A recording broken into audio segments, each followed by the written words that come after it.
So the inconvenient truth time is that the problems that are affecting Guam Memorial Hospital are the same problems that are affecting Guam Regional Medical Center. We have a small population, just a little over 163,000 people. We have 44,000 households, unique family units. 60% of those families, annual gross income less than $50,000. 34% of those employees are on food stamps. And when you look at all people working on Guam, 87% of those employees are making less than $40,000 a year. So that is the same problem that Guam Memorial has, the same problem that Guam Regional has, a small pool of patients and a very small pool of insured patients, a large pool of uninsured people. The taxpayers of Guam can't afford 2 hospitals on life support. As we saw in 2018, Guam Memorial Hospital's problems went from bad to worse with the near decertification for Medicare and MIP. During the campaign, I proposed putting Guam Memorial Hospital in a federal receivership, just like we did with the landfill.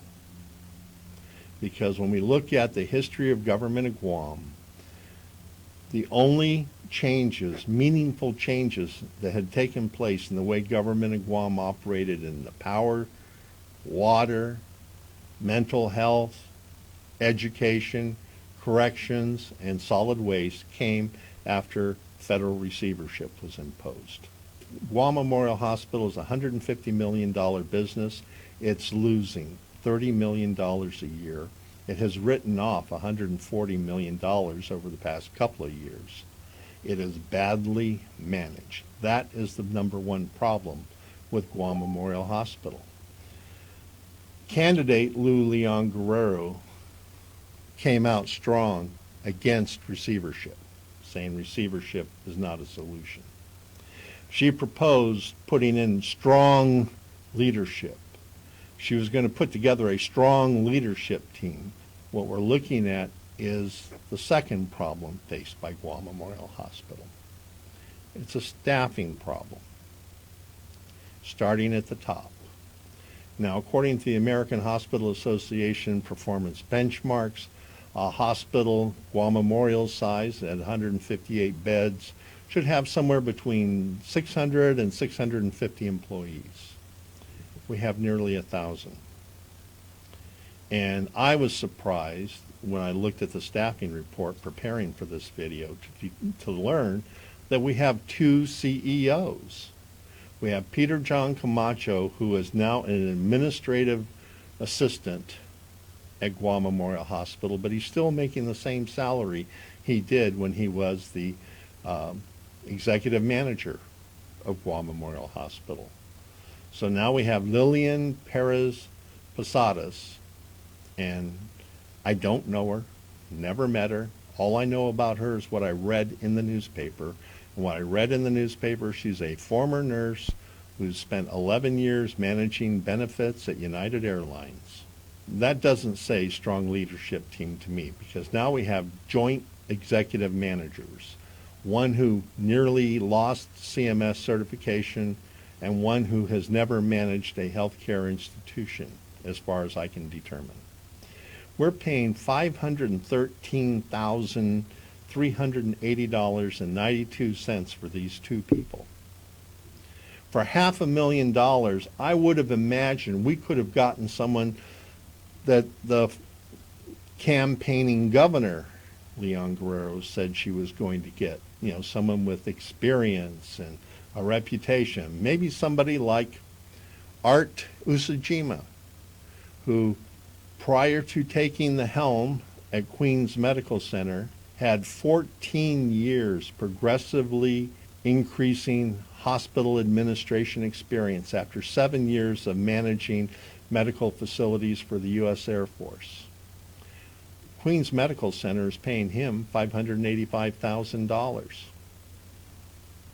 Why couldn't we use this $513 to get somebody of Art Ushijima's caliber to manage Guam Memorial Hospital. Let's compare the two.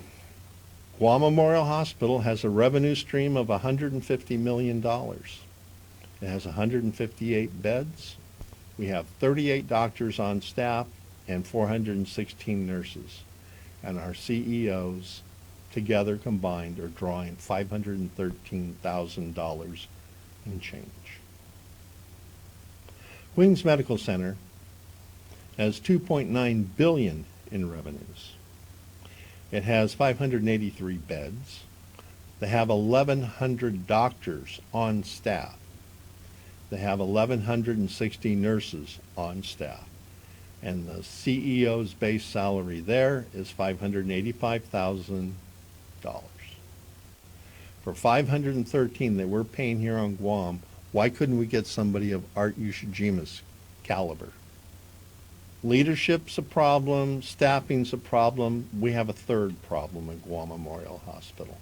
90% of the self-insured aren't paying their bills. But when the Office of Public Accountability did an audit, they also learned that the hospital staff spends very little time or effort trying to collect money from the self-insured. In fact, when I read the report, it seems like collection efforts are limited to holding birth certificates hostage and collecting, attaching tax refunds. That seems to be the extent of the efforts at Guam Memorial Hospital to set up payment plans and collect from the uninsured. I've heard a lot of horror stories from people who owed Guam Memorial money, how difficult it was for them to try to pay the hospital. So it's obviously a leadership problem, because to let $20 million go uncollected is a big red flag for me. And the fact that Guam Memorial Hospital keeps asking for $30 million, hell, if they just collect the $20 million, they wouldn't need that 30. But realistically, ever since Guam Regional Medical Center opened, we have seen a shift. The patient and inpatient and outpatient caseload at Guam Memorial Hospital has been dropping since Guam Regional opened. The only category that hasn't dropped was emergency room visits, which are a staggering 21,000 in 2017. The fact that so many people don't have insurance and are in such low-wage jobs they have to use the emergency room as their general practitioner is a big problem, and one that we are not going to solve under Bill 30-35. The only way we solve these problems is we start at the top. We replace the leadership at Guam Memorial Hospital with someone that actually has experience and knows what they're doing, and not a political appointee. And the only way that happens here on Guam is if the people of Guam demand that the governor and the legislature bring in a receiver so that we can cut all the politicking out of the administration of the hospital, like we saw the politicking get cut out of the landfill, and have more of our dollars go from the top line to the bottom line and provide more and better benefits at a more affordable cost to the people of Guam. But that will only happen if we break the cycle of well-connected political insiders being put in positions of great responsibility with no skill, experience, or track record. So until the day comes that the people of Guam demand a federal receiver, our hospital will continue to take on water like the Titanic, depriving the people of Guam of that badly needed healthcare lifeboat that we need, because not all of us can afford to go to the Philippines or California for medical treatment. Help make a difference. Let's stop the ship from sinking. Like this post, share this post, follow this page for updates, and tell the governor to vote no on Bill 30-35. I'm Ken Leon Guerrero, and this has been a Guam Citizens for Public Accountability presentation.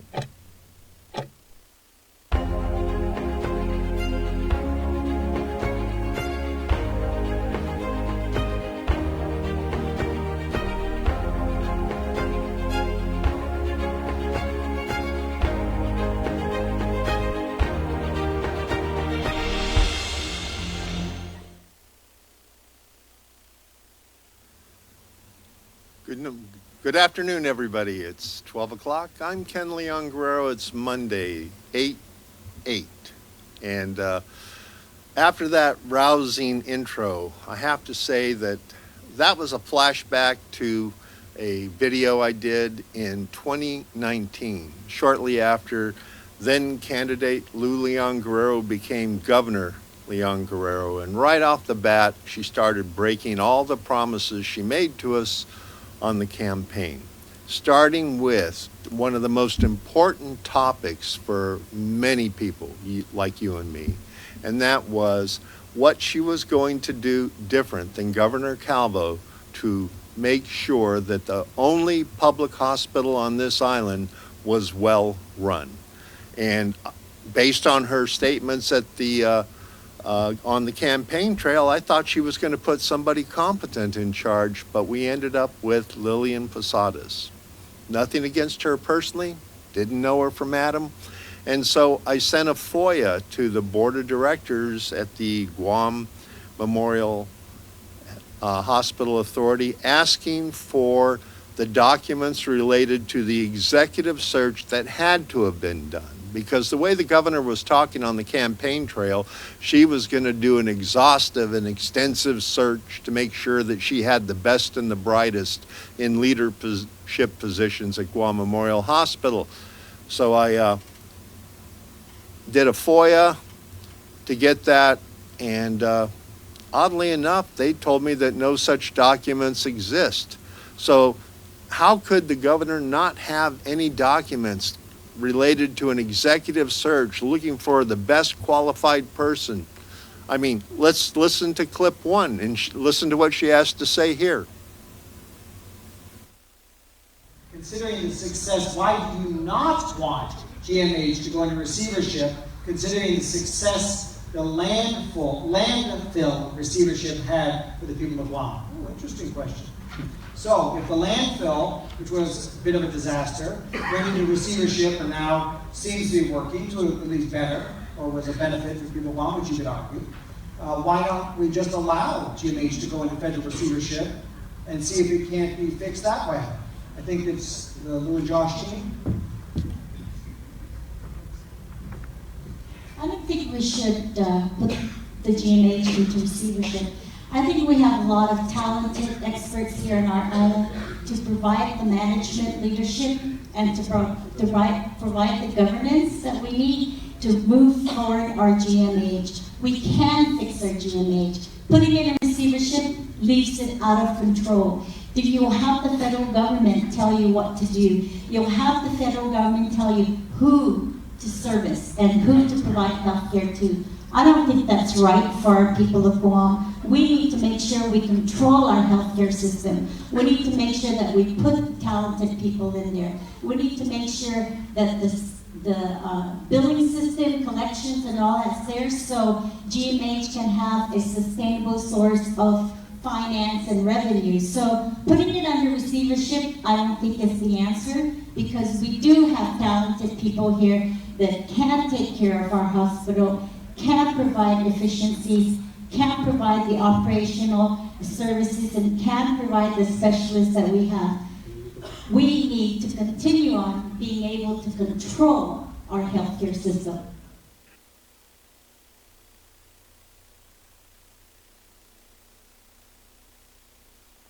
It should be no surprise to most of you that I have been battling this administration almost from day one. The reason I've been battling this administration almost from day one is one of the bills they introduced, Bill 30, basically gutted Guam Memorial Hospital financially. I saw it in the bill, I testified against it, as did many other people. But this administration, this governor, pushed this bill through in spite of all the warnings of the catastrophic financial damage it would inflict on our hospital. And it was actually chased down in court by Take Care filed a case in district court. I filed a case in Superior Court that went all the way to the Supreme Court. And eventually Take Care won their case. The federal court ruled Bill 30 illegal, but by then the damage was done. But we have to look back at why we had to do this dance in the first place. Because remember, when Guam Regional Medical Center was first proposed and supported and given all the tax exemptions and qualifying certificates, they were going to, bring all these specialty clinics in and build a state-of-the-art hospital. But it seems as soon as they opened up, and within a year or two, they shut down the maternity ward and transferred all that work back over to Guam Memorial Hospital. So the taxpayers of Guam, instead of having one bad hospital financially, we had two financially bad hospitals limping along. And so I couldn't understand the rationale why this was happening. And then it occurred to me, maybe this was a planned failure. Now, a planned failure is a very, very sophisticated game here. But in order to get to the roots of it, we have to understand the context. So what I want to do is go back to Governor Lou and her comments after Mike Nicholas made his report on the state of Congress, and specifically his comments on the feasibility of a new hospital at Eagles Field and Governor Lou Leon Guerrero's reaction. Clip 2. To say we're never going to build a hospital. I mean, a leader who sees a need of the people, you don't say that. You say, hey, you guys, let's rally together and let's get this hospital moving. And I'll tell you, we will build this hospital in less than 4 years. And to say that, well, and for example, Nestor, he's talking about the planning, the charterate. We've already done that. We already have a plan. We've met with the medical professionals, so we're way ahead of his plan. Yeah, when we listen to that clip again, then we begin to understand that there is a deeper game being played here. It starts with the governor holding on to $300 million. Our island is in recovery mode coming out of a pandemic that has destroyed our local economy. So to me, it didn't make sense why the governor was holding on to $300 million. And more specifically, it didn't make any sense why she was beating the drums on building a new facility on ancestral lands that the Navy was planning to return to the original landowners, called Eagle Field. I mean, it didn't make any sense because this location, Eagle Field, is far away, probably one of the worst locations that the governor could have picked. I mean, it's far from the major population centers. It has very poor roadway infrastructure, very poor sewer, water, power, and telecommunication infrastructure. So it would basically require about $1 billion of groundwork just to make the site viable.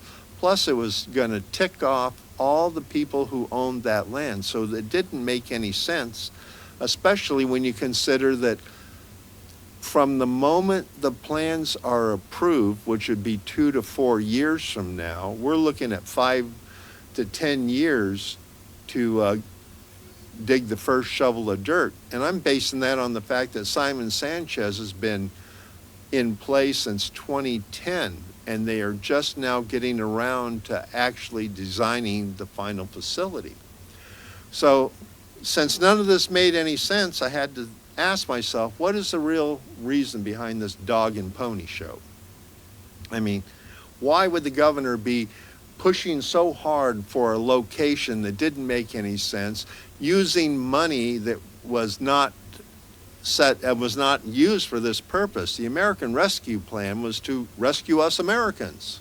So it didn't make any sense that she would keep over half of it in a bank account to build a hospital. So I remembered the old story that if you want a dog, ask your parents for a pony. Scare the hell out of them by demanding a pony and let them talk you down to a dog. So what we're looking at here is a dog and pony show. That's what it made sense to me. You know, GRMC is the dog. Eagles Field is the pony. And I'll tell you why I say that. In the last couple of years, GRMC has been in play. The original owners got involved in a stockholder lawsuit, and a new company's taken over, and the new company wants the taxpayers of Guam to front a $600 million private activity bond, buying themselves from themselves. Now that didn't make sense on a number of levels, because the first level is that Guam Regional Medical Center was constructed at a cost of about $420 million. Why would a company that already owns controlling interest in that building want to buy it from itself for $600 million and have taxpayers of Guam holding the bag? And then all the defenders, and I'm not going to go into names because there's so many people that were defending this as a good idea, but it didn't make any sense to me. Why would they buy themselves from themselves and have the taxpayers of Guam on the bottom line? And they kept telling me that, no, the taxpayers of Guam are not responsible. You know, they're not going to be obligated for anything. So I did a FOIA to Gita, and Gita sent me a letter back saying there are no documents on the private activity bond because the private activity bond has not been created yet, and until it's created, there's nothing to show me. So that didn't take away my fears that this was turning into a giant Ponzi scheme, because already we're looking at a building that started at $400 million. The company is buying it from itself for $600 million. Right there, we're looking at a $200 million payday with the people of Guam covering the bet.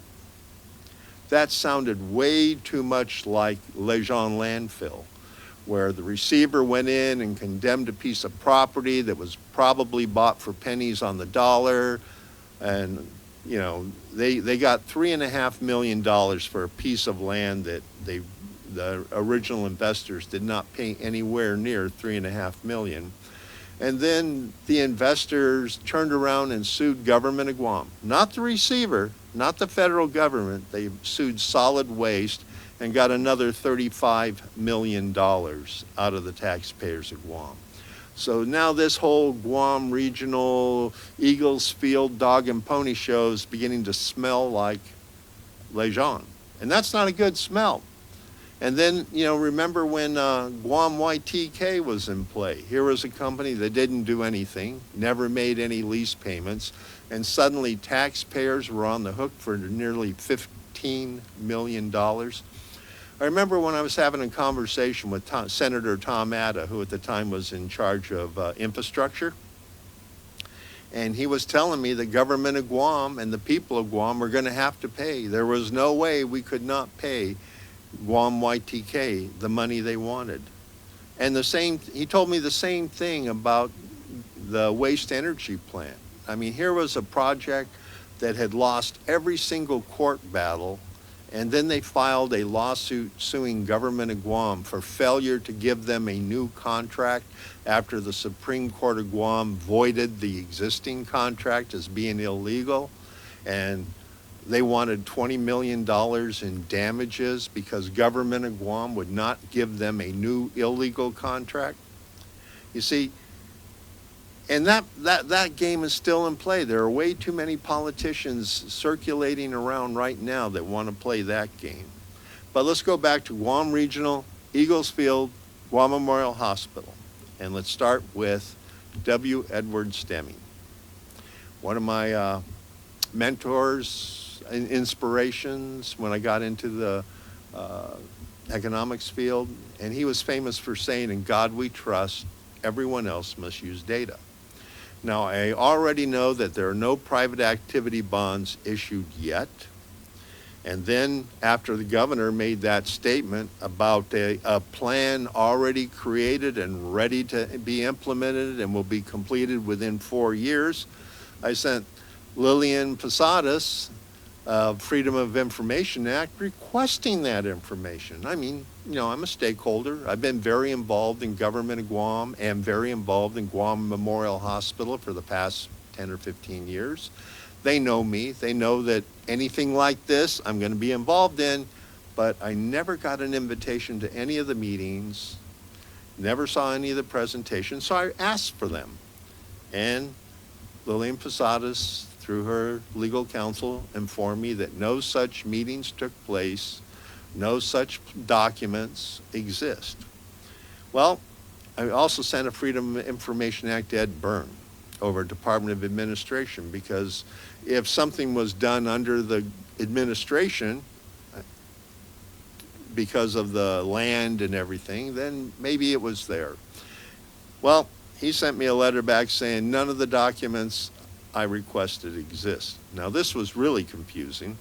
So I sent a Freedom of Information Act to the governor. And I mean, she was the one that made the statement in the media that the meetings had taken place, all the stockholders were there, a plan has been developed, and it'll be built and completed within 4 years.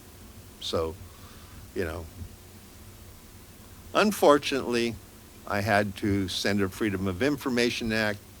She never responded, and that's a problem. So I filed a writ of mandate with the Superior Court, requesting that the court direct her to comply with the law. And stop and think about that for a second. It's really sad that we have to go to court to get elected officials who swore to uphold and obey the laws of Guam's, and we have to have a judge issue an elected official an order to uphold and obey a law. The people that did not have insurance coverage, that were using the emergency room as their primary care physician. So what that is, all that does is it creates a sense of emergency at Guam Memorial. It further deteriorates the building. We've now torn down Z-Wing, and we hear all the time about imminent failure of this, imminent failure of that, and we need to build a new hospital now. Yet we can take $20 million of the American Rescue Fund and transfer it over to Guam Visitors Bureau for a project that they won't break ground on for 2 or 3 years.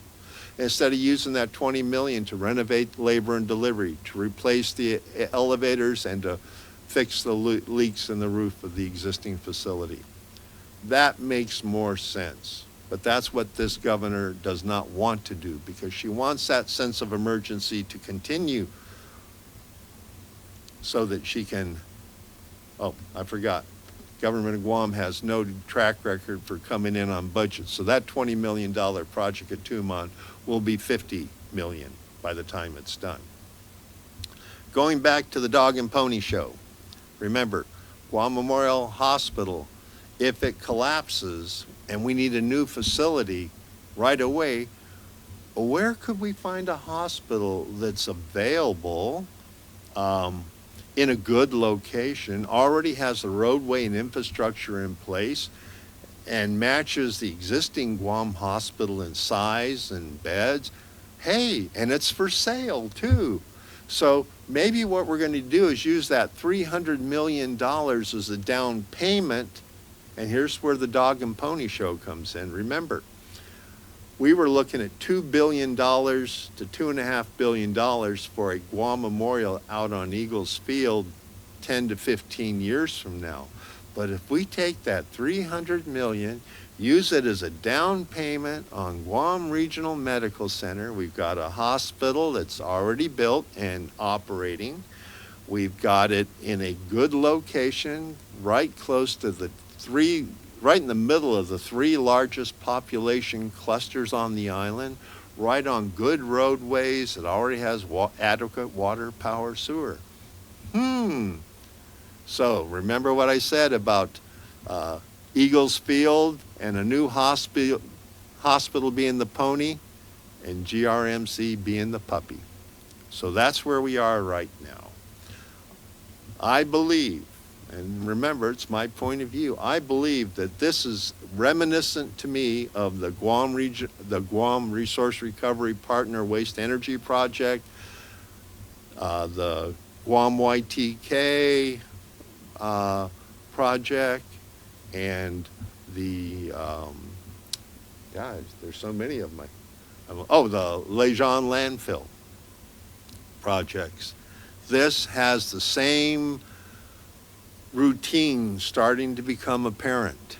So we are going into a primary election right now. And I encourage everybody watching this right now to make plans to get in there and vote and take advantage of the early voting. If you're not sure if you are registered or not, you can call Guam Election Commission, or you can go online and check for yourself. And if you're not registered, it's very important that you register online and then you get back in there and vote. Because with thousands of people expected to go to this primary, I encourage you to get in early to avoid the rush, because we have now this $600 million next pork barrel coming up before the voters of Guam, and we need to get candidates in the legislature that are going to make public service a priority over pork barrel politics. I'm Ken Leon Guerrero.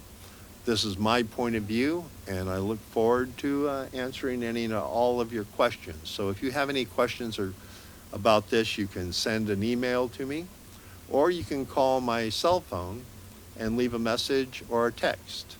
So again, Ken Leon Guerrero, and I'm reminding only you can prevent political pork barrels. Thank you.